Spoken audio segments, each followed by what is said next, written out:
भाई वो चौधरियों की बेटी है, प्लीज भगवान के लिए हम पर दया करें। कुछ भी ऐसा मत करना कि वे हमारे दुश्मन बन जाएं। उनकी ना तो दोस्ती अच्छी है और ना ही दुश्मनी। प्लीज आप कोई भी गलत कदम मत उठाइएगा। हर्षा ने घबराए हुए कहा, जो इस वक्त कुछ भी कर गुजरने का इरादा रखता था।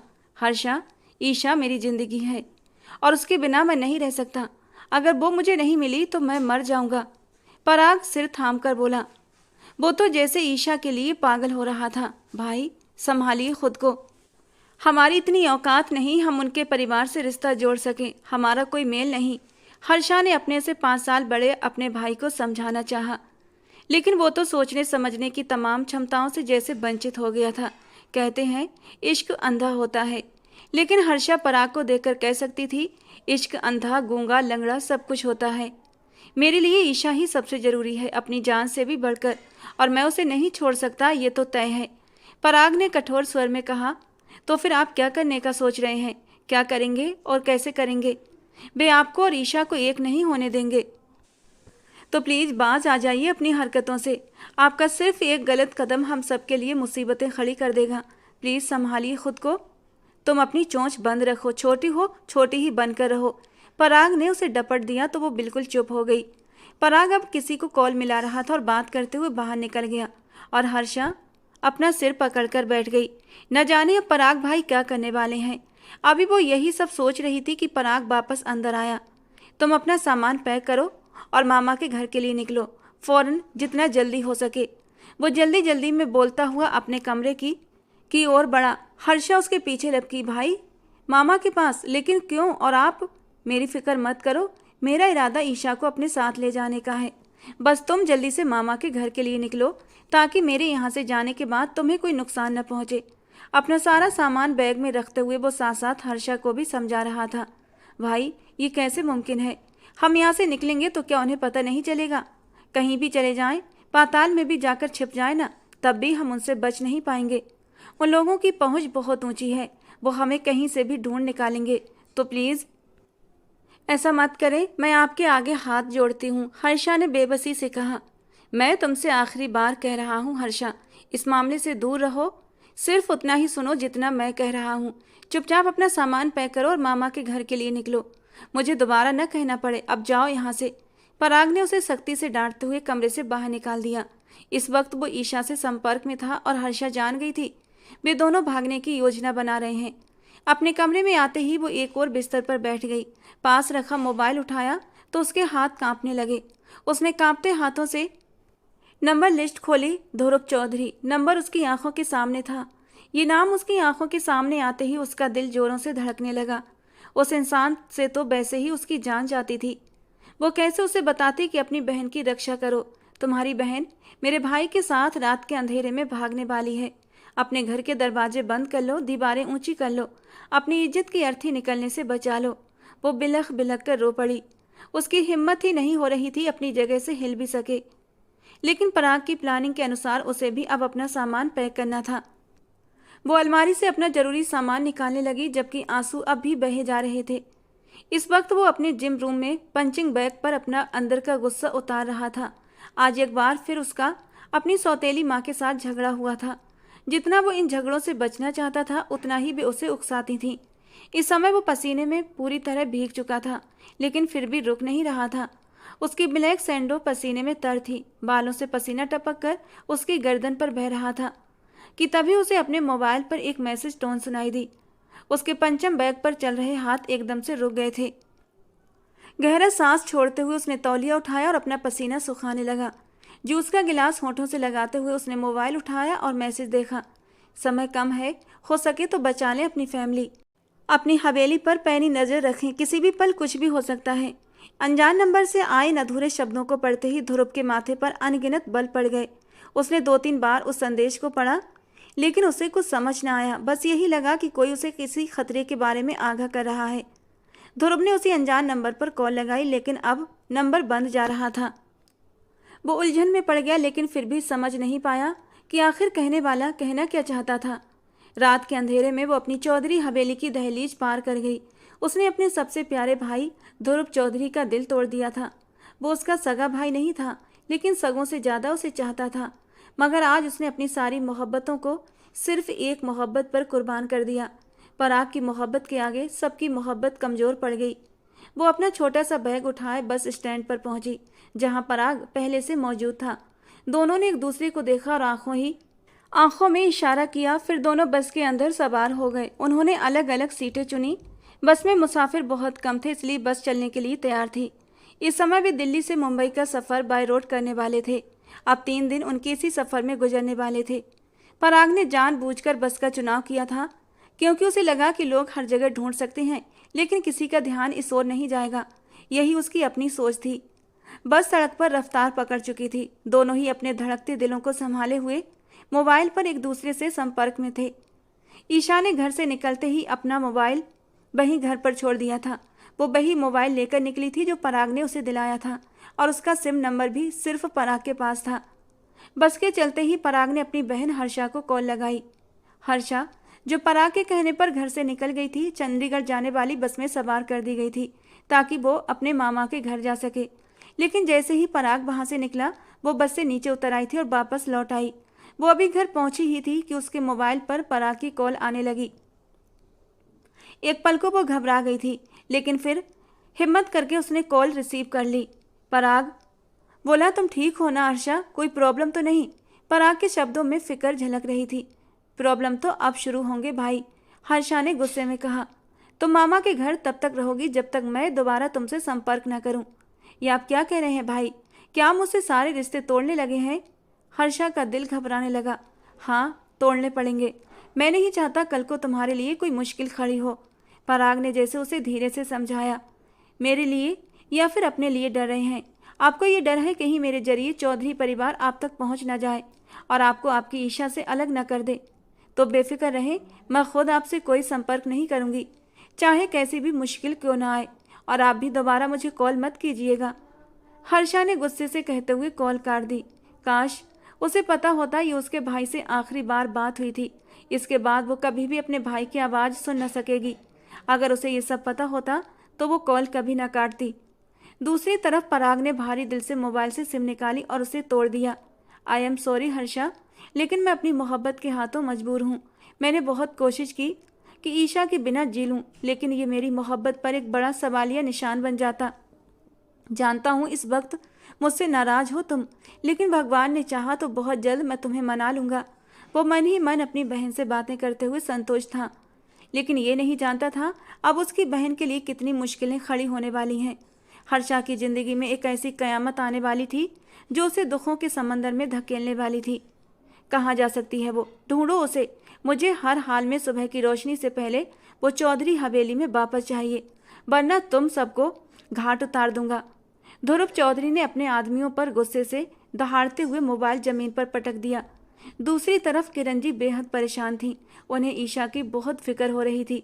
ध्रुव उनका सौतेला बेटा था, लेकिन ईशा उनकी सगी बेटी थी। इस वक्त वे ध्रुव की तेज नजरें अपने ऊपर महसूस कर रही थीं और शर्म से जमीन में गड़ी जा रही थीं। कल रात ही तो उन्होंने ध्रुव को ताना मारा था कि उसकी माँ किसी के साथ भाग गई थी, और अभी सुबह भी नहीं हुई थी कि भगवान ने उनके अपने ही शब्द उन्हें वापस लौटा दिए। उस घमंडी औरत की आंखों से भी आंसू बह रहे थे। आज पहली बार वो तकलीफ में थी। ध्रुव इस वक्त पूरे इलाके में अपने आदमियों को दौड़ा रहा था। रात के अंधेरे में ही उसे खबर मिल चुकी थी कि उसकी बहन घर की दहलीज पार कर चुकी है। अब वो गुस्से में अपने आदमियों से हर कोना छान मरवा रहा था, लेकिन ईशा का कहीं भी कोई निशान नहीं मिला। उसने अपना मोबाइल भी घर पर छोड़ दिया था, जिसमें अब ध्रुव चौधरी ये पता लगाने की पूरी कोशिश कर रहा था कि उसका किन किन लोगों से संपर्क था, और फिर उसे मिल ही गया जो वो ढूंढ रहा था। हाँ, नंबर तो नहीं मिला, लेकिन गैलरी में एक तस्वीर जरूर मिली थी। उस तस्वीर में ईशाल एक लड़की के साथ खड़ी थी और उसके साथ एक लड़की भी थी जिसने अपने चेहरे पर मास्क लगाया हुआ था। वो उस लड़के को नहीं जानता था, लेकिन उस काले मास्क वाली लड़की को उसने सिर्फ आंखों से ही पहचान लिया था। हो ना हो, इतनी करीबी दोस्ती है, कुछ तो जानती ही होगी। ध्रुव की तेज नजरों से उनके बीच की नज़दीकियां छिपी नहीं थीं।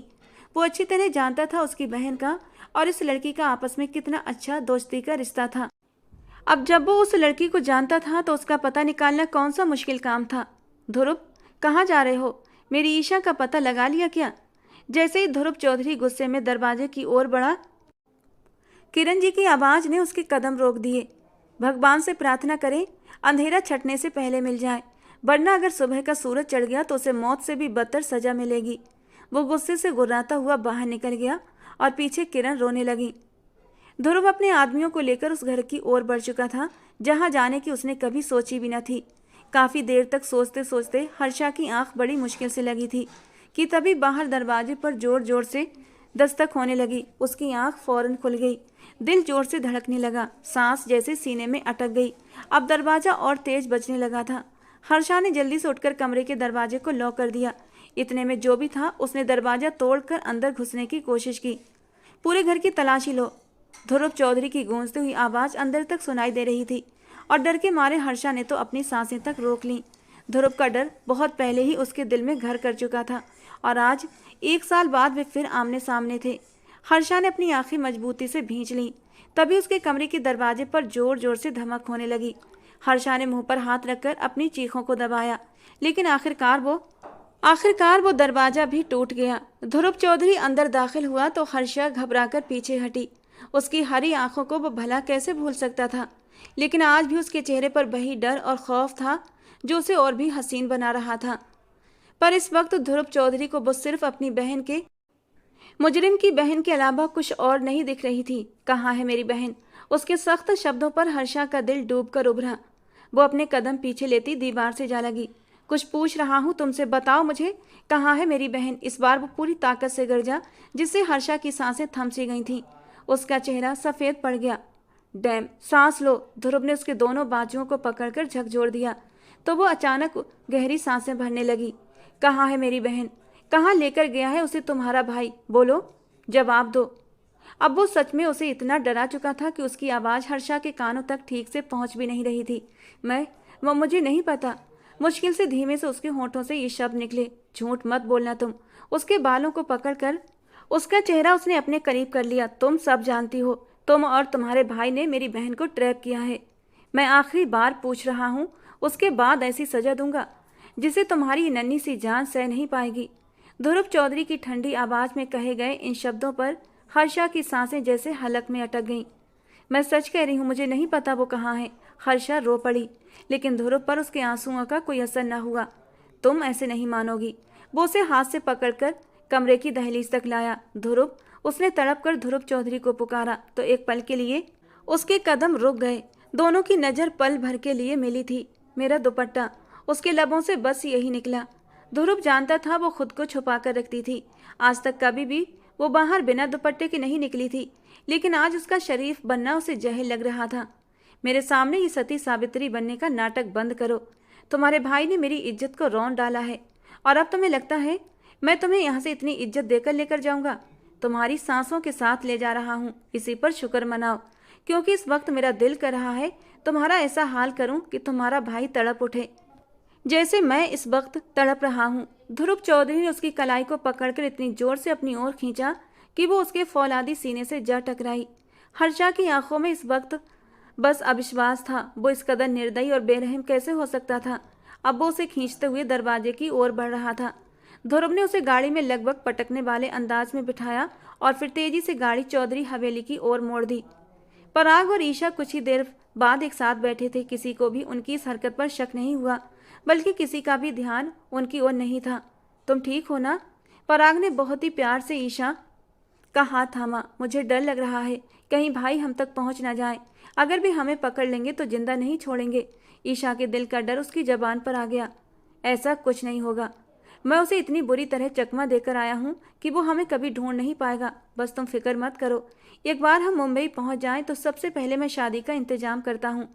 मुझे तुम्हें हमेशा के लिए अपने साथ इस पवित्र रिश्ते में बांध कर रखना है। पराग के शब्दों और अंदाज में ईशा के लिए बेइंतहा मोहब्बत और सम्मान भरा हुआ था। इस वक्त वो अपने इश्क के जज्बे में डूबा हुआ था।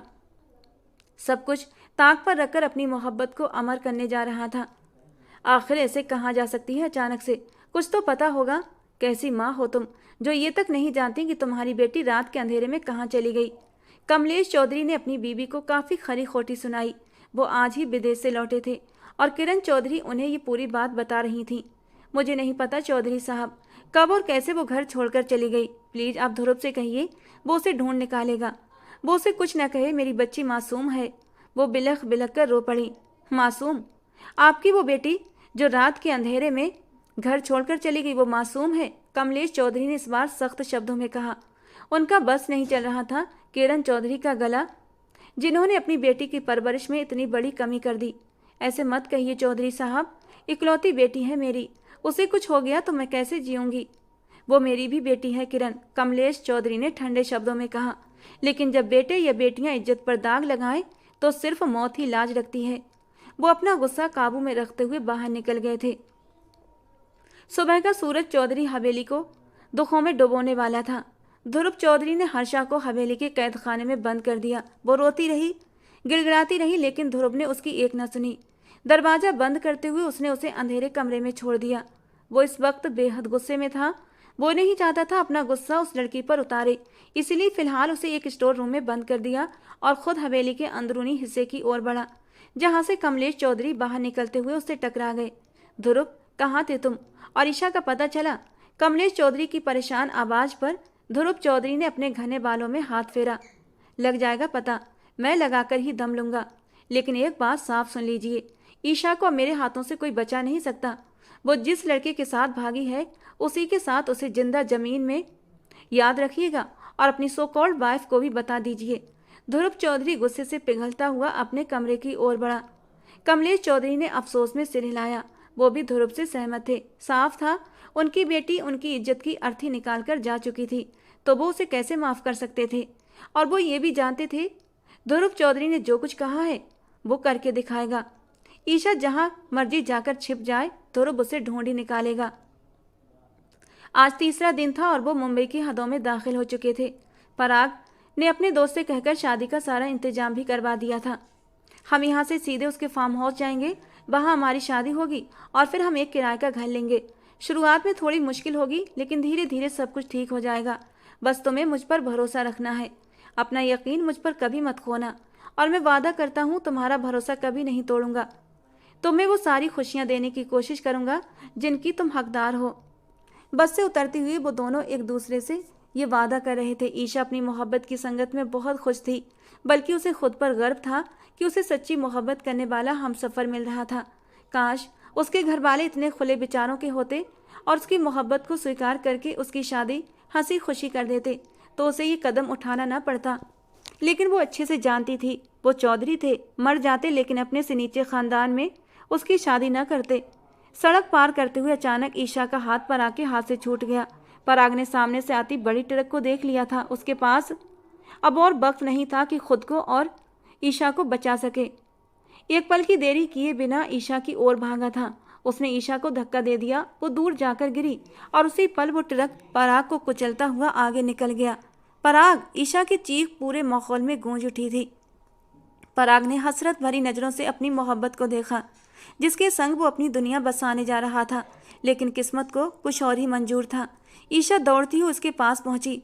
पराग, पराग, आंखें खोलो प्लीज, मुझे छोड़कर मत जाना, मैं मर जाऊंगी। वो रोए जा रही थी, उसे झंझोड़ रही थी, लेकिन पराग अपनी आंखों में अपनी मोहब्बत का चेहरा बसाए हमेशा हमेशा के लिए आंखें बंद कर गया। पराग! ईशा की दिल दहला देने वाली चीख पूरे इलाके में गूंज उठी थी। सड़क पर खून बहता जा रहा था। कोई भी तो नहीं था जो मदद को आता। ईशा बस सिसकती चली जा रही थी। अनजान शहर में पराग उसे अकेला छोड़ गया था। कोई है? प्लीज कोई है तो दरवाजा खोलो। आज 2 दिन हो चुके थे। वो भूखी प्यासी कैद खाने में निढाल पड़ी थी। अब तो उसमें चीखने चिल्लाने की भी ताकत नहीं बची थी। प्यास से हलक में कांटे चुभ रहे थे। उसे लग रहा था वो करीब है मौत के। तभी दरवाजा खुला और ध्रुव चौधरी अंदर दाखिल हुआ। उसके साथ एक नौकरानी भी थी, जिसके हाथ में खाने की ट्रे थी। हर्षा ने मुश्किल से सिर उठाकर ध्रुव की ओर देखा। बहुत तेज है तुम्हारा भाई। आज 3 दिन हो गए, अब तक पता नहीं लगा सका कि वो कहाँ चला गया है। पर अब तुम बताओगी वो कहाँ है? वो उसके सामने कुर्सी टिकाए टांग पर टांग जमाए बैठे उसे डराने की कोशिश कर रहा था। मैं सच कह रही हूँ, मुझे नहीं पता कि वो कहाँ है। सच कह रही हो? लेकिन ये तो सच जानती होगी कि मेरी बहन और तुम्हारे भाई के बीच क्या रिश्ता था, या वो भी नहीं जानती? उसके सवाल पर हर्षा ने गहरी सांस ली। प्यार करते हैं एक दूसरे से। इस बार उसने बहुत हिम्मत से जवाब दिया, जिससे ध्रुव चौधरी का गुस्सा और बढ़ गया। तुम और तुम्हारा भाई दोनों ने मेरी मासूम बहन को फंसाकर उसे भगाने पर उकसाया। तुम्हारी और तुम्हारी भाई की जान मैं खुद लूंगा। आपकी बहन कोई दूध पीती बच्ची नहीं थी। मेरे भाई ने भगाया और वो भाग गई। प्यार करती थी वो मेरे भाई से, सच्चा प्यार। आप उनके प्यार में रुकावट बन रहे थे और फिर इसीलिए वो दोनों भाग गए। और ये आपकी मर्दानगी है कि आप मुझे यहाँ ले आए। धिक्कार है आप पर और आपकी मर्दानगी पर। वो 2 दिन से भूख प्यास से बेहाल थी, सांस लेना भी मुश्किल हो रहा था, लेकिन फिर भी उसने ध्रुव चौधरी को खरी खोटी सुना दी और यही उसकी सबसे बड़ी गलती साबित हुई। नौकरानी के हाथ में पकड़ा हुआ खाना ध्रुव ने एक झटके से दूर फेंक दिया। ये इसके लायक नहीं, इसे खाना भी दिया जाए। पंडित रूपेश को कॉल करके अभी इसी वक्त हवेली बुलाओ। इस लड़की को अब मैं बताऊंगा कि मेरे अंदर कितनी मर्दानगी है। ध्रुव चौधरी गुस्से से अपनी जगह से उठा। उसके शब्द सुनकर हर्षा के रोंगटे खड़े हो गए। उसे अंदाजा नहीं था कि वो उसकी बात का इतना गलत मतलब निकाल लेगा। थोड़ी देर बाद उसे कैद खाने से हवेली के अंदर ले जाया गया। वो लड़खड़ाते हुए कदमों से अंदर दाखिल हुई तो सामने ही पंडित जी बैठे हुए थे। उनके साथ साथ 2-3 लोग और भी थे। पंडित जी, हम दोनों की शादी करवाएं, अभी और इसी वक्त। अचानक ध्रुव चौधरी के शब्दों ने वहां का सन्नाटा तोड़ा था। मैं ये शादी नहीं करूंगी, किसी भी हालत में नहीं करूंगी, चाहे तो मेरी जान ही क्यों न ले लो। मुझे ये शादी नहीं करना, वो लड़खड़ाते हुए शब्दों में बोली। कमलेश चौधरी ने अपने बेटे पर एक सख्त नज़र डाली और अपनी जगह से उठकर खड़े हुए। उसने हर्षा का बाजू पकड़कर उसे दूसरे कमरे में ले जाकर दरवाजा जोर से बंद कर दिया और उसे दीवार से सटा दिया। अगर तुमने शादी से इनकार किया तो तुम्हारे भाई के ऐसी जगह मारूंगा कि तुम्हें अपने भाई की बहन होने पर अफसोस होगा। अगर उसकी जान चाहती हो तो ये शादी तो करना ही होगा, वरना शादी के बिना ही तुम्हें अपनी मर्दानगी दिखा सकता हूँ। और तुम जानती हो ना, ध्रुव चौधरी जो कहता है वो जरूर करता है। भूली तो नहीं होना मुझे। उसकी फुफकार पर हर्षा ने घबराई हुई नजर उठाकर ध्रुव चौधरी को देखा था। सहमी हुई नजरों से वो उसकी ओर देखे जा रही थी। तुम नहीं चाहोगी कि तुम्हारी हालत और भी बुरी हो। अगर बिना शादी के तुमसे रिश्ता जोड़ूं तो क्या तुम ये चाहोगी? इसीलिए चुपचाप इस शादी के लिए मान जाओ, इसी में तुम्हारी भलाई है। हर्षा ने चक्कर खाते सिर के साथ खुद को संभालने की कोशिश की। वो ध्रुव चौधरी के सहारे ही खड़ी थी। अगर वो जरा सा भी पीछे हटता तो हर्षा जमीन पर गिर जाती, लेकिन ध्रुव उसकी हालत देख चुका था, इसीलिए उसने एक पल के लिए भी उसका हाथ नहीं छोड़ा था। और फिर कमलेश चौधरी की मौजूदगी में ये शादी हो गई, जिसे ना तो हर्षा करना चाहती थी और ना ही ध्रुव चौधरी, लेकिन एक जिद थी जिसने इन दोनों को एक शादी के रिश्ते में बांध दिया था। और आगे इस रिश्ते का क्या अंजाम होना था कोई नहीं जानता था। मुझे समझ नहीं आ रहा ध्रुव, जिस लड़की के भाई ने मेरी इज्जत पर वार किया, मेरी बेटी ईशा को लेकर घर से भाग गया, तुमने उसी की बहन से शादी कर ली। आखिर करना क्या चाह रहे हो? कमलेश चौधरी को ध्रुव चौधरी की शादी की कोई वजह समझ न आई थी। आप नहीं समझेंगे पापा, बस 2 दिन और ईशा आप लोगों के सामने होगी। इतना कहकर वो अपने कमरे की ओर बढ़ा, लेकिन रास्ते में किरण ने उसे रोक लिया और फिर वो उनके हाथों बुरी तरह फंस चुका था। ध्रुव चौधरी ने शादी होने के बाद हर्षा को अपने कमरे में भेज दिया था और अब वो उसे उन शब्दों की सजा देने वाला था जो उसने ध्रुव के लिए कहे थे। जैसे ही ध्रुव कमरे में आया, हर्षा घबराकर तुरंत अपनी जगह से उठी। उसका शरीर बुरी तरह कांप रहा था, लेकिन फिर भी वो हिम्मत दिखाकर अपने पैरों पर खड़ी रही और सहमे हुए अंदाज में उसने ध्रुव चौधरी की ओर घबराई नजरों से देखा, जो इस वक्त ज्वालामुखी बना उसी की ओर बढ़ रहा था। वो जानती थी कि अब उसे अपने ही कहे शब्दों की सजा मिलने वाली थी। उसने ध्रुव के अंदर सोए हुए शैतान को जगा दिया था। अब उसे ध्रुव के क्रोध से कोई बचा नहीं सकता था। वो अकेली रह गई थी इस भीड़ भरे अजनबी शहर में। उसका अब कोई भी नहीं था। पराग के बेजान वजूद को एम्बुलेंस वाले उठाकर ले गए थे, लेकिन वो वहीं बनी बैठी रही। सुबह से शाम हो गई, वो अपनी जगह से हिली तक नहीं। उसे समझ नहीं आ रहा था कि अब क्या करे। उसका दिमाग सुन्न हो चुका था। वो यहाँ पराग के साथ घर बसाने आई थी, लेकिन उसका घर बसने से पहले ही उजड़ गया। उसका पराग उसे छोड़कर चला गया। ए लड़की, कौन है तू? एक बूढ़ी औरत वहाँ आई और उसे पुकारा। ईशा ने गर्दन घुमाकर उसकी ओर देखा। वो कोई भिखारन थी जो गुस्से से ईशा को घूर रही थी। ए, मैं तुझसे पूछ रही हूँ, कौन है तू और यहाँ क्या कर रही है? चल हट यहाँ से, ये मेरा इलाका है, उस बूढ़ी औरत ने गुस्से से कहा। ईशा चुपचाप अपना बैग सीने से लगाए वहाँ से उठी और छोटे छोटे कदम बढ़ाते हुए फुटपाथ पर चलने लगी। वो बेसुध सी चली जा रही थी कि अचानक एक गाड़ी उसके पास आकर रुकी। ईशा ने कोई ध्यान न दिया, लेकिन गाड़ी से उतरने वाले ने उसे जबरदस्ती उठाकर अपनी गाड़ी में बिठा लिया। वो बूढ़ी औरत दूर से ये सब देख रही थी। गाड़ी ईशा को वहां से लेकर जा चुकी थी और वो औरत अपना सामान एक तरफ रखकर अपने काम में लग गई, जैसे ये रोज की बात हो। तुमने हिम्मत कैसे की मुझ पर उंगली उठाने की? तुम समझती क्या हो अपने आप को? तुमने मेरी मर्दानगी को ललकारा है। अब देखो मैं तुम्हारे साथ क्या करता हूँ।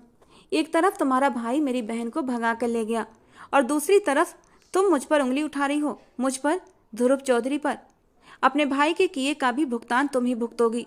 ध्रुव चौधरी पर इस वक्त शैतान बुरी तरह हावी हो चुका था और जो कुछ उसके साथ पराग ने चाल चली थी वो सही और गलत की समझ बूझ भूल चुका था। इस वक्त उसके दिमाग में सिर्फ एक ही बात घूम रही थी, थू है तुम्हारी मर्दानगी पर। वो हर्षा के ये शब्द अपने दिमाग से निकाल नहीं पा रहा था। वो ध्रुव चौधरी था, दुनिया को अपनी जूती की नोक पर रखने वाला, और उस लड़की ने एक नौकरानी के सामने उसकी मर्दानगी पर उंगली उठाई थी। वो कैसे इस बात को बर्दाश्त करता? प्लीज़ ध्रुव, मुझे माफ़ कर दीजिए, मुझसे गलती से वो बात निकल गई, वो रोते हुए बोली। लेकिन ध्रुव ने उसकी एक न सुनी। उस पर शैतान इस कदर हावी हो चुका था कि वो ये भी भूल गया सामने खड़ा नरम और नाजुक वजूद उसकी शिद्दतों को सह नहीं पाएगा। उसने गुस्से में अपने सामने खड़े उस नादान वजूद पर अपनी क्रूरता उंडेल दी और अब गुस्सा ठंडा हुआ तो गहरी नींद सो गया, जबकि हर्षा का बेहोश वजूद आज भगवान से रो रो कर गुहार लगा रहा था। बिना किसी कसूर के उसे सजा दे दी गई थी और वो ये सजा सहते हुए कितना तड़पी थी, या तो वो जानती थी या फिर उसका भगवान जानता था। वे 3 लड़के थे, उन्होंने अपने आप को सुकून देने के बाद ईशा को एक कमरे में बंद कर दिया था। वो बेबस लाचार जमीन पर पड़ी अपनी लुटी पिटी हालत का मातम मना रही थी। उसके तो आंसू भी नहीं निकल रहे थे। वो इसे अपनी सजा समझ रही थी। घर से भागने वाली लड़की के साथ यही तो होता है। इस बार एक आंसू उसकी आंख से गिरा। एक हिचकी लेते हुए उसे अपने भाई ध्रुव की शिद्दत से याद आई, जो उसकी रक्षा अपनी जान से भी ज्यादा करता था। उसे छोड़कर सबके सामने अपने घर वालों की इज्जत का कचरा बनाकर वो अपना घर बसाने चली थी, तो फिर भगवान उसे साया कैसे देता? एक तरफ वो अपने किए पर रो रही थी तो दूसरी तरफ ध्रुव चौधरी अपनी कठोरता से हर्षा को रूबरू करवा चुका था। सुबह जब उसकी आंख खुली तो उसका सिर भारी हो रहा था। औंधे मुंह लेटे उसने मुश्किल से अपना सिर उठाया। खुद को शर्टलेस देखकर वो झटके से पलटा। अपने बहुत करीब सोए वजूद को देखकर वो अचानक उठ बैठा। हर्षा की पीठ उसकी तरफ थी। उसकी पीठ को देखकर वो उस पल हजारों मौतें मर गया था। उसे यकीन नहीं आया वो इस मासूम को तड़पा चुका है। रात के उन बेरहम लम्हों को याद करने की कोशिश की, लेकिन उसके दिमाग में एक भी पल न आया। अगर मैं होश में होता तो, अगर मुझे याद होता कि मैंने इस मासूम लड़की पर कितना जुल्म किया। वो झटके से बिस्तर से उठा और दूर हटता चला गया। ये मैंने क्या कर दिया? मैं जालिम हो सकता हूँ, गुस्सैल, हर धर्म जिद्दी सब कुछ हूँ, लेकिन इतना गिरा हुआ एक मासूम को मैंने? नहीं नहीं, ऐसा नहीं हो सकता। ध्रुव चौधरी ने पास रखा बाज उठाकर जोर से सामने शीशे की ओर फेंका। शीशा पल भर में चकनाचूर हो गया, लेकिन इतने शोर की आवाज में भी हर्षा के वजूद में कोई हलचल न हुई। अगले ही पल ध्रुव को कुछ गलत होने का एहसास हुआ। वो घबराकर तेजी से उसकी ओर लपका और उसका चेहरा अपनी ओर मोड़ा। जैसे ही उसने हर्षा को छुआ उसे ऐसा महसूस हुआ मानो उसने जलती भट्टी को छू लिया हो। वो तेज बुखार में तप रही थी। Harsha, Harsha, open your eyes. Dam, आंखें खोलो यार। वो बुरी तरह घबरा गया था। अपनी ज्यादती पर भी उसे याद आ रही थी, लेकिन अपनी बहन की याद करके वो खुद को अभी सही ठहरा रहा था। उसने कंबल हटाया तो एक पल के लिए उसके हाथ कांप उठे। उसके वजूद पर अपनी शिद्दतों के निशान देखकर उसने खुद से नजरें चुरा लीं। अगले ही पल खुद को संभालते हुए वो हर्षा को बाहों में भरता हुआ बाथरूम में ले जाकर शावर के नीचे खड़ा कर चुका था।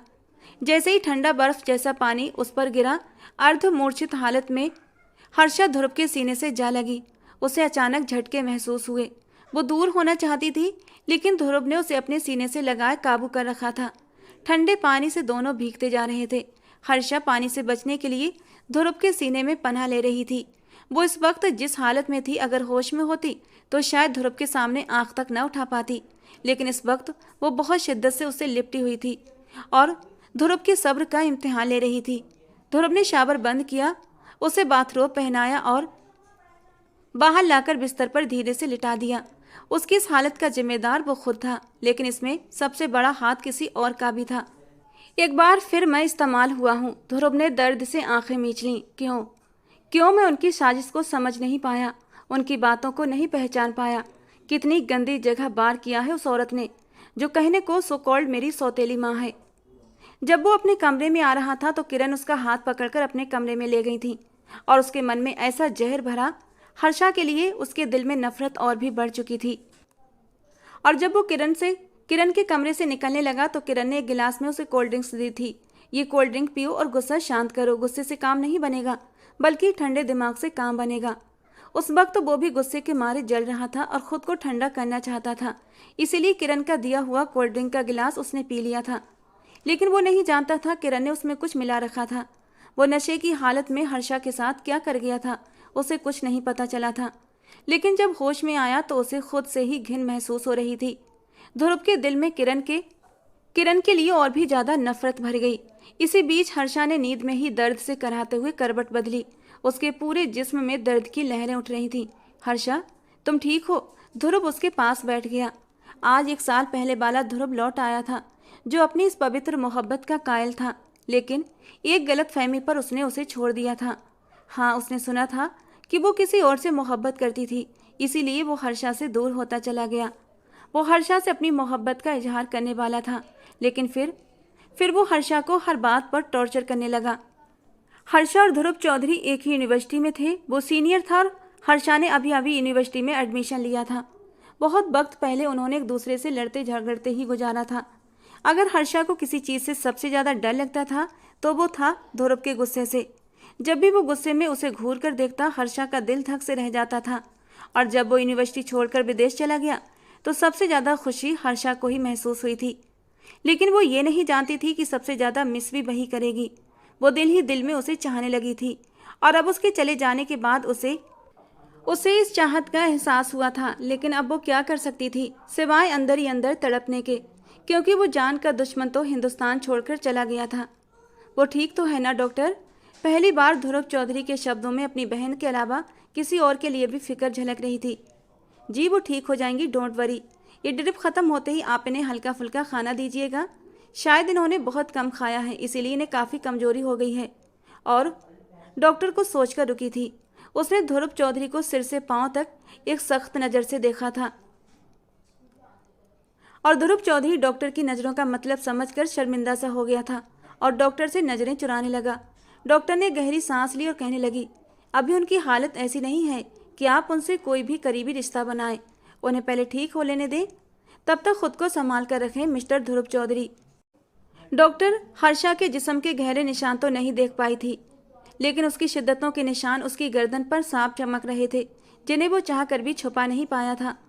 डॉक्टर की बात सुनकर उसने रुख फेर लिया। वो शर्मिंदा था, लेकिन कोई सामने वाला उसे और भी ज़्यादा शर्मिंदा करे ये उसे कबूल नहीं था। ध्रुव ने डॉक्टर को दरवाजे तक छोड़ा और खुद वापस अंदर आ गया। ध्रुव हर्षा की दवाइयाँ देख रहा था कि अचानक मोबाइल पर बजती कॉल पर चौंका।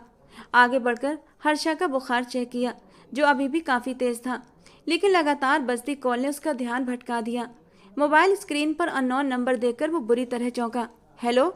फ़ोन रिसीव करते ही उसने फ़ोन कान से लगाया। भैया, भैया, मैं आपकी ईशा। भैया प्लीज़, भैया मुझे बचा लें, भैया मुझे बचा लें, वो मुझे मारते हैं। भैया मैं मर जाऊंगी, मुझे बचा लें। वो तड़प रही थी, सिसक रही थी। उसकी आवाज़ सुनते ही सामने वाला उसका भाई जैसे भूकंप की लपेट में आ चुका था। उसकी मासूम नाजो पली बहन ईशा। ईशा तुम कहाँ हो? उसने अपनी आवाज़ कहीं दूर से आती सुनाई दे रही थी। वो जो एक दुनिया को अपनी उंगली पर नचाता था, इस वक्त बेबसी की तस्वीर बना बैठा था। भैया मुंबई, भैया वो मुझे बचा लो। वो तीनों मिलकर भैया भैया कॉल कर चुकी थी। Hello hello Isha, hello. वो उसे पुकारता रह गया, लेकिन कॉल कर चुकी थी। दोबारा कॉल करने पर नंबर बंद जा रहा था। वो तीनों मिलकर मुझे मारते हैं, नोचते हैं। ये शब्द ध्रुव चौधरी के कानों में गूंजते ही उसे जैसे अंधेरों में धकेल दिया गया था। उसने अपना सिर दोनों हाथों से पकड़ते हुए ऊंची आवाज़ में चिल्लाना शुरू कर दिया कि अर्ध बेहोशी की हालत में पड़ी हर्षा भी सहम गई। सामने बेजान पड़ी लड़की का भाई उसकी बहन को उठाकर ले गया था और अब उसकी बहन किसी दरिंदे के हाथों लग चुकी थी और वो खुद पराकी बहन की देखभाल कर रहा था। उसके लिए परेशान हो रहा था।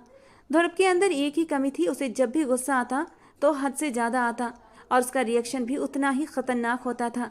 उसने ड्रिप को स्टैंड समेत जोर से दूर फेंका। हर्षा के हाथ की बैग पर कैनोला लगा था। खींचे जाने से उसके चेहरे पर दर्द के गहरे असर उभरे और कैनोला उतरते ही उसके हाथ से खून बहना शुरू हो गया। लेकिन ध्रुव ने कोई परवाह नहीं की। अगर वो होश में होता तो जरूर परवाह करता, लेकिन इस वक्त तो वो अपने आपे से बाहर हो रहा था। और हर्षा की किस्मत अच्छी थी कि वो होश में नहीं थी, वरना इस वक्त वो ध्रुव के गुस्से का सबसे बुरा शिकार बनती। ध्रुव चौधरी ने मोबाइल उठाते ही मुंबई की टिकट्स बुक कराई और अनजान नंबर अपने दोस्त को फॉरवर्ड करते हुए उसकी लोकेशन ट्रेस करने को कहा। गहरी सांस भरते हुए उसकी नज़र फर्श पर गिरी। हर्षा के खून की लकीरों पर पड़ी जो फर्श को लाल कर रही थी। जबरन होंठ भींचते हुए ध्रुव ने उसके हाथ पर बैंडेज लगाई और फिर उसके सिर के पीछे से हाथ गुजारते हुए उसके अर्ध बेहोश वजूद को अपने करीब किया। हर्षा, तुम्हें इतनी आसान मौत नहीं दूंगा। जैसे मेरी बहन को तुम्हारे भाई ने तड़पाया है, उसके साथ जो कुछ किया है उसका बदला जब तक तुमसे न ले लूं तुम्हें मरने नहीं दूंगा। मेरा इंतजार करना, वापस आकर तुमसे हिसाब लूंगा। वो उसके कान में फुसफुसाते हुए उसके कान की लौ को जोर से काटता है और फिर उठकर बाहर आ जाता है। बाहर निकलते ही उसकी नज़र सावित्री मौसी पर पड़ी। वो उसकी पुरानी और वफादार नौकरानी थी, जिन पर वो आंख बंद करके भरोसा कर सकता था।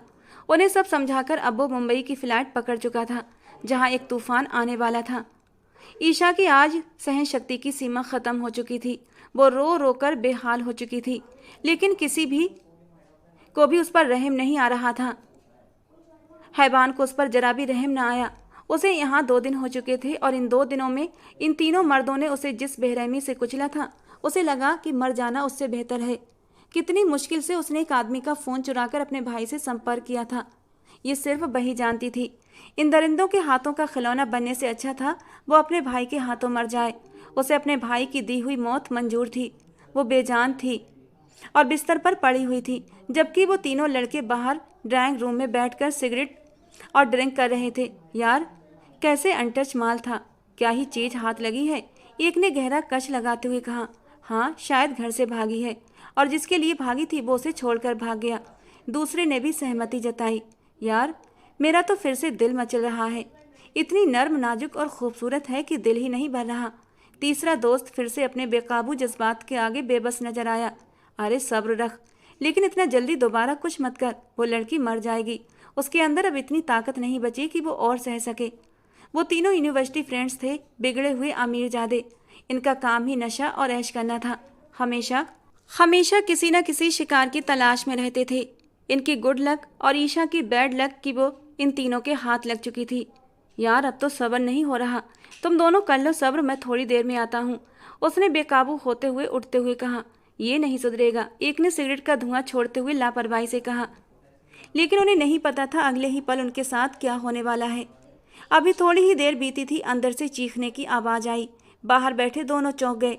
इससे पहले वो अंदर जाकर देख पाते, उनके फ्लैट का दरवाज़ा एक धड़ाम की आवाज़ से खुला था। एक आदमी गुस्से से अंदर फ्लैट में दाखिल हुआ, गुस्से से भरा अंदर दंदनाता चला आया। 2 लड़कों को बिना शर्ट और नशे की हालत के बीच देखकर ध्रुव चौधरी को समझने में देर न लगी, ये लुटेरे ही हैं। ध्रुव ने बिना एक भी शब्द बोले बारी बारी से सीधे वार उनके नाजुक हिस्सों पर किए थे। गोलियों ने उनके होश उड़ा दिए। जो दर्द उन्हें महसूस हुआ वो बयान भी नहीं कर सकते थे। उन्हें भगवान याद आ गया था। वो दोनों वहीं पड़े तड़प रहे थे, सिसक रहे थे, चीख रहे थे, लेकिन ध्रुव चौधरी को उन पर जरा भी तरस न आया। उसने उन्हें जान से नहीं मारा था, लेकिन उन्हें जीने के काबिल भी नहीं छोड़ा था। अंदर से एक इंसान के चीखने की आवाज़ पर ध्रुव चौधरी उन्हें छोड़कर कमरे की ओर बढ़ा, जहां एक आदमी सिर थामे खड़ा था। अपने माथे से बहता खून देखकर चीख रहा था। बिस्तर पर लेटी हुई लड़की को ध्रुव अंदर आया तो लगा कयामत से पहले कयामत कैसी होती है। सामने बिस्तर पर अपनी बहन को इस हालत में देखकर वो मर गया था। हाँ, ध्रुव चौधरी मर गया था। अंदर ही अंदर वो बुरी तरह सिसक उठा। यहाँ का एड्रेस पता करवाने में उसे 1 दिन से ज़्यादा लग गया था और न जाने इन दिनों में उसकी बहन के साथ क्या क्या हुआ होगा। वो इससे आगे सोच ही नहीं सका था। कौन है तू और यहाँ अंदर कैसे आया? वो पास खड़ा आदमी चिल्लाते हुए बोला। तो ध्रुव ने बिना होश गंवाए उसे भी ऐसी जगह मारी कि वो दोबारा किसी लड़की को नज़र उठाकर देखने के काबिल भी नहीं रहा था। उन तीनों लड़कों की चीखें दीवारों से टकराकर वापस आ रही थीं, लेकिन सामने भी ध्रुव चौधरी था, जो एक बेहद बेरहम इंसान था और उस वक्त उसकी बेरहमी अपने शिखर पर थी। सामने बेहोश अपनी बहन को चादर में लपेटते हुए वो वहाँ से बहुत खामोशी से निकला। वो चाहता तो उन तीनों को मौत के घाट भी उतार सकता था, लेकिन उसने उन तीनों को जिंदा छोड़ दिया था। पर वो ना तो जिंदा में थे और ना ही मुर्दा में। हर्षा को होश आया तो सावित्री मासी उसके पास ही बैठी थी। बेख्याली में उसका हाथ अपने माथे पर गया। उसी हाथ में उसे तेज दर्द भी महसूस हुआ। आंखें अधकुली करते हुए उसने सामने बैठी उस औरत को देखा जिसके चेहरे पर एक ममता भरी मुस्कान थी। हर्षा ने उठने की कोशिश की लेकिन उसमें हिम्मत ही नहीं बची थी। अचानक से उसे बीती रात अपने ऊपर हुए जुल्म का एक एक लम्हा याद आने लगा तो उसकी आंखों में मिर्ची सी भर गई। वो एक सिसकी भरते हुए अपने आसपास नजर घुमाने लगी। बेटा, ये खाना खा लो। सावित्री मासी उसके सामने खाने की ट्रे रखने लगी। वो खाना नहीं चाहती थी, खुद पर एक निवाला भी हराम समझती थी, लेकिन 3 दिन से भूखी प्यासी रहने के बाद उसकी जान आधी भी नहीं रही थी। सावित्री मासी ने अपने हाथों से उसे निवाले बनाकर खिलाए और वो चुपचाप खाती चली गई। वो बहुत छोटे छोटे निवाले बना रही थी। खाने के बाद उन्होंने उसे दवाई भी दी जो उसने बिना कोई शोर शराबा किए चुपचाप ले ली। अब वो फिर से नींद की वादियों में खोने लगी। सावित्री मासी वहीं उसके पास बैठ गई। उन्हें यही हुक्म था कि हर्षा को 1 सेकंड के लिए भी अकेला न छोड़ा जाए। वो धीरे धीरे उसके माथे पर हाथ रख रही थी और उसका सर सहला रही थी, जो शायद फिर से गहरी नींद में चली गई थी। मिस्टर ध्रुव चौधरी, ये एक केस है, डॉक्टर नैना ने धीरे से ध्रुव चौधरी को बताया। वो दिल पर पत्थर रखकर सुन रहा था। उनकी हालत बहुत क्रिटिकल है। हम अपनी तरफ से पूरी कोशिश कर रहे हैं, लेकिन वो कोई रिस्पॉन्स नहीं दे रही हैं, डॉक्टर नैना ने अफसोस से कहा। वो क्या कहता, क्या बोलता? बिखरी हुई हालत में आंखें बंद किए, बेइंतहा दर्द और आंसू लिए, वो इस वक्त कहीं से भी वो अखड़ और घमंडी ध्रुव नहीं लग रहा था। इस वक्त बस वो एक टूटा हुआ इंसान लग रहा था। आईसीयू में वो अंदर दाखिल हुआ। ईशा को मशीनों से जकड़ा देखा। वो हर पल मर रहा था। अपनी खिलखिलाती बहन को इस हालत में देखकर उसका बस नहीं चल रहा था सबको आग लगा दे, लेकिन वो खुद भी तो गुनहगार थी और उसे सजा मिली थी। सजा तो ध्रुव चौधरी को भी मिली थी। वो अभी बेहोश थी, उसके जिस्म में हल्की सी भी हरकत नहीं हो रही थी। ईशा, मेरी जान, ऐसा मत करो। देखो, तुम्हारा भाई आ गया है ना, सब ठीक कर देगा। प्लीज लौट आओ अपने भाई के पास। तुम्हारा भाई बहुत प्यार करता है तुमसे, सब माफ कर देगा। बस एक बार भाई कहकर गले से लगा लो। सारी जिंदगी संभाल कर रखूंगा, कभी खुद से अलग नहीं करूंगा, वादा है मेरा। वो उसके बालों में नरमी से हाथ फेरते धीमे शब्दों में उसके कानों में बोलता जा रहा था। आंसू लगातार बह रहे थे। वो अचानक दिल में उठती टीस से पीछे हटा कि उसकी उंगली को ईशा ने थाम लिया, वही उंगली जिसे पकड़कर ईशा ने चलना सीखा था। ध्रुव चौधरी के दिल में इतना गहरा दर्द उठा कि वो वहां और रुक न पाया और बाहर निकल आया। Doctor, please come. नर्स ने डॉक्टर नैना को पुकारा तो ध्रुव चौधरी तड़प कर आईसीयू की तरफ देखने लगा। वो बाहर खड़ा दर्द से दोहरा होता जा रहा था। हे भगवान, इतनी सख्त सजा मैं सह नहीं पाऊंगा, मुझसे बर्दाश्त नहीं हो रहा। मेरी बहन की तकलीफ खत्म कर दे मेरे भगवान। वो नादान थी, मासूम थी। वो उससे रुख फेर गया। कौन सा गुनाह हुआ जो आज ये सब? वो सोचता जा रहा था कि अचानक उसकी आंखों के सामने हर्षा का चेहरा लहराया। वो कितनी सिसकी थी, कितनी तड़पी थी उस रात में, लेकिन उसने रहम नहीं खाया था। गुस्से और नशे ने उसे किसी लायक नहीं छोड़ा था। मिस्टर ध्रुव चौधरी, पेशेंट आपसे मिलना चाहती हैं, उन्हें होश आ गया है। लेकिन डॉक्टर की बात पर ध्रुव चौधरी की सवालिया नजरें उस पर उठीं। शायद वो सरवाइव न कर सके, आप उनसे मिल लें। डॉक्टर के बोलते ही वो अंदर भागा था, जहां उसकी बहन की आंखें खुली हुई थीं। एक जख्मी मुस्कान थी उसके चेहरे पर। ईशा, मेरी जान। ध्रुव चौधरी ने उसके माथे पर प्यार किया। एक सुकून की लहर उतरी थी उसके अंदर। वो नम आंखों से मुस्कुराई थी। भाई पराग, नाम मत लो उसका मेरे सामने। तुम्हारी इस हालत का जिम्मेदार वही है, जान से मार दूंगा मैं उसे। ध्रुव चौधरी गुस्से से चीखा। भाई, वो तो मर गया। कितने दर्द से बोला था उसने। ध्रुव चौधरी को लगा शायद उसे सुनने में गलतफहमी हुई है। धीरे धीरे टूटे शब्दों में वो सारी हकीकत खोलती चली गई और ध्रुव चौधरी का जी चाहा जमीन फटे और वो उसमें समा जाए।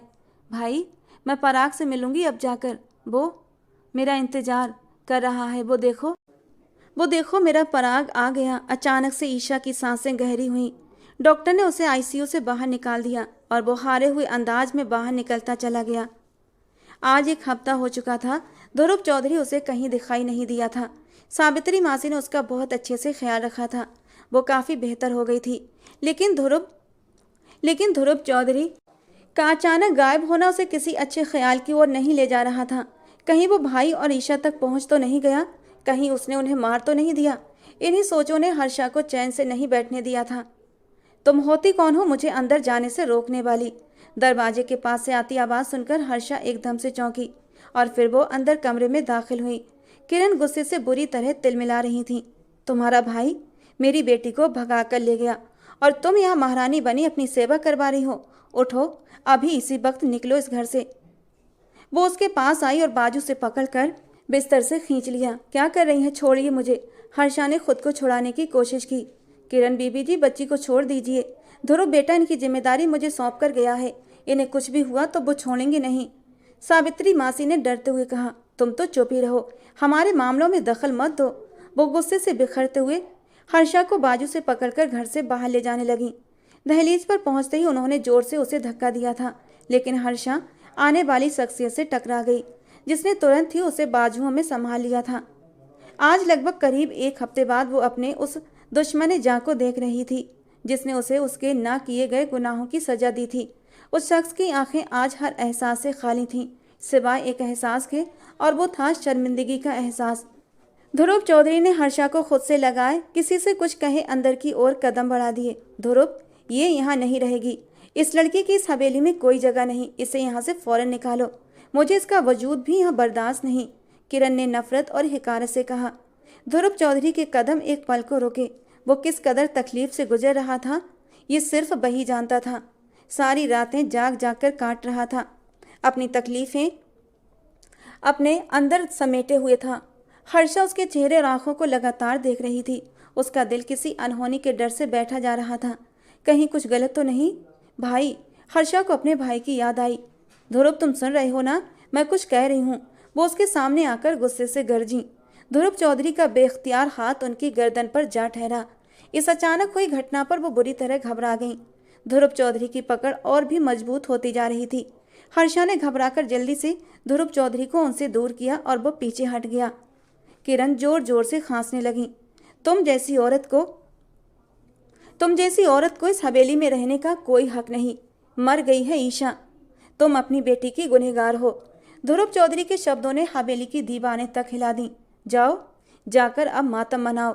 वो किरण को गुस्से से सुनाता अपने कमरे की ओर बढ़ गया, जबकि कमलेश चौधरी, जो सीढ़ियां उतर रहे थे, बुरी तरह लड़खड़ा गए और रेलिंग को पकड़कर खुद को संभाला।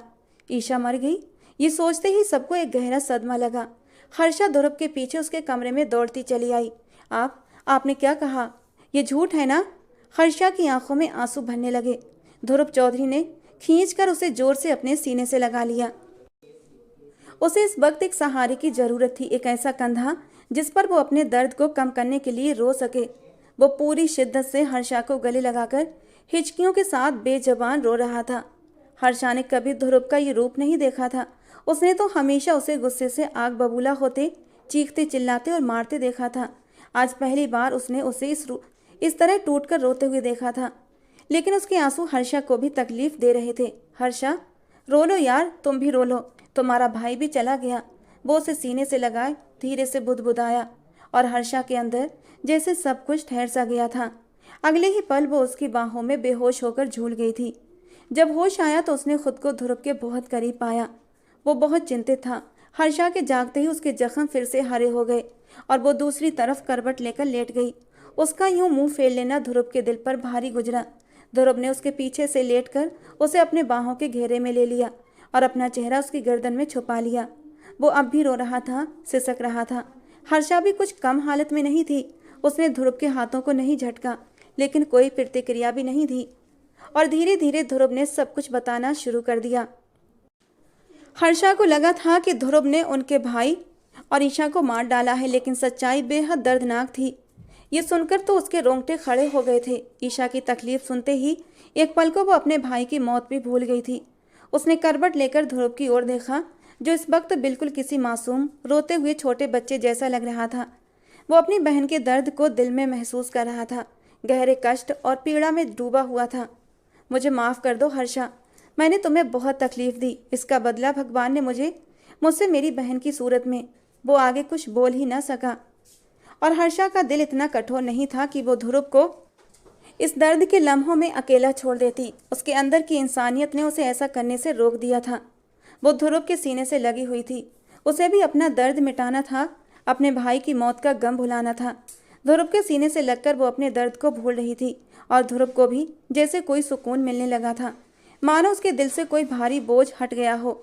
दोनों काफ़ी देर तक अपने अपने मन का बोझ हल्का करते रहे और पता नहीं कब नींद की गहरी वादियों में डूब गए। समय आगे सरकने लगा था। शादी की पहली रात के अलावा ध्रुव की अब हर्षा के करीब जाने की हिम्मत नहीं होती थी, क्योंकि जो कुछ उसने हर्षा के साथ किया था अभी तक उसकी शर्मिंदगी दूर नहीं हुई थी। कुछ समय बाद ध्रुव चौधरी गरीबों में खाना बांटकर अभी अभी घर लौटा था। किरण और कमलेश चौधरी को भी उसने सब कुछ बता दिया था। किरण अपना मानसिक संतुलन खो चुकी थी और पूरी तरह नौकरों के रहमो करम पर जी रही थी। उन्हें किसी और से क्या सजा मिलती। ध्रुव चौधरी कमरे में आया तो हर्षा हाथ में कुछ लिए खड़ी थी। ध्रुव को देखते ही उसने तुरंत हाथ पीछे कर लिए और उसे छुपा लिया। उसके चेहरे पर एक डर था। इस पूरे समय में ध्रुव ने उसका बहुत ज़्यादा ख्याल रखा था। उसकी हर ज़रूरत को बिना कहे पूरा किया था, बिना किसी अधिकार के, बस हर्षा को खुश रखने के लिए। हर्षा ने भी एक चुप्पी ओढ़ ली थी, पर पिछले 2 दिनों से उसे अपनी तबीयत में भारीपन महसूस हो रहा था। तो आज वो सावित्री मासी के साथ डॉक्टर के पास चली आई और जो रिपोर्ट्स उसके हाथ में आई उन्हें वो 100 बार पढ़ चुकी थी, लेकिन उसे अब भी यकीन नहीं हो रहा था। ध्रुव को सामने देखते ही वो रिपोर्ट्स अपने पीछे छुपा गई। ध्रुव ने आगे बढ़कर उसके हाथ से वो रिपोर्ट्स ले ली। हर्षा का सिर झुका हुआ था। रिपोर्ट्स पढ़ते ही ध्रुव को लगा जैसे उसे फिर से जीने की एक नई वजह मिल गई हो, जैसे भगवान ने उसे खुद को सुधारने का एक और मौका दिया हो। उसने बेख्तियार आंखें बंद कर लीं और भगवान के दिए इस इनाम पर मन ही मन भगवान का धन्यवाद करने लगा। उसकी माफ़ी स्वीकार हो गई थी। वो हल्के से मुस्कुराते हुए हर्षा को अपने सीने से लगा गया, जबकि हर्षा ने हैरानी से उसे देखा। वो खुश था। हर्षा को यकीन न आया। Thank you so much Harsha, वो उसके गालों पर प्यार देते हुए सम्मान और प्यार से भरपूर शब्दों में बोला। आप खुश हैं? हर्षा के लबों से बेख्तियार निकला था। ध्रुव ने हैरानी से उसे देखा। क्यों, तुम्हें नहीं लगा कि मैं खुश होऊंगा? उसने उल्टा उससे सवाल किया। उस रात वो सब जोर जबरदस्ती में आपने गुस्से में वो अधूरी बात कहकर उसे क्या जताना चाह रही थी? हर्षा, ध्रुव ने उसे अपनी सांसों से भी ज़्यादा करीब किया कि उसका दिल एक पल को साकित सा हुआ। उस दिन जो भी हुआ उसके लिए मैं शर्मिंदा हूँ, लेकिन इसका मतलब ये नहीं कि मैं तुमसे या अपने होने वाले बच्चे से आंखें फेर लूँगा। उस दिन मुझे उकसाया गया था, मुझसे तुमसे बदला लेना था। शायद मैं इतना सख्त ना होता अगर मैं होश में होता। ध्रुव चौधरी की बात पर हर्षा चौंकी। क्या मतलब? हर्षा, मेरी कोल्ड ड्रिंक में कुछ मिलाया गया था ताकि मैं तुम्हें तकलीफ पहुंचा सकूं। देखो, मेरी दी हुई तकलीफ तुम सह गई, लेकिन भगवान ने उस औरत को जो तकलीफ दी है वो सह नहीं पाई। ध्रुव चौधरी की बातों पर हर्षा की आंखें भीग गईं। एक गांठ थी दिल में जो आज खुल गई थी। उस रात का उसे दुख था। जिस कदर बेरहमी दिखाई थी ध्रुव ने, वो बहुत तड़पी थी, लेकिन आज ध्रुव की बात सुनकर उसने उसे माफ़ कर दिया था और उसके सीने से लग गई। ध्रुव चौधरी ने उसे अपने सीने में भींचते हुए सुकून से आंखें मूंद लीं। वो उसका सुकून थी, उसे इस बात का जल्दी ही एहसास हो गया था। दोनों ने बहुत दुख और दर्द सहा था। अब दोनों एक दूसरे के दर्द का मरहम बनने वाले थे। दोस्तों, आज की हमारी कहानी आपको कैसी लगी कमेंट बॉक्स में ज़रूर बताना। पसंद आई हो तो प्लीज़ लाइक करना। रोज़ एक नई कहानी सुनने के लिए हमारे चैनल को सब्सक्राइब करना। मिलते हैं दोस्तों अगली किसी नई रोमांटिक कहानी के साथ।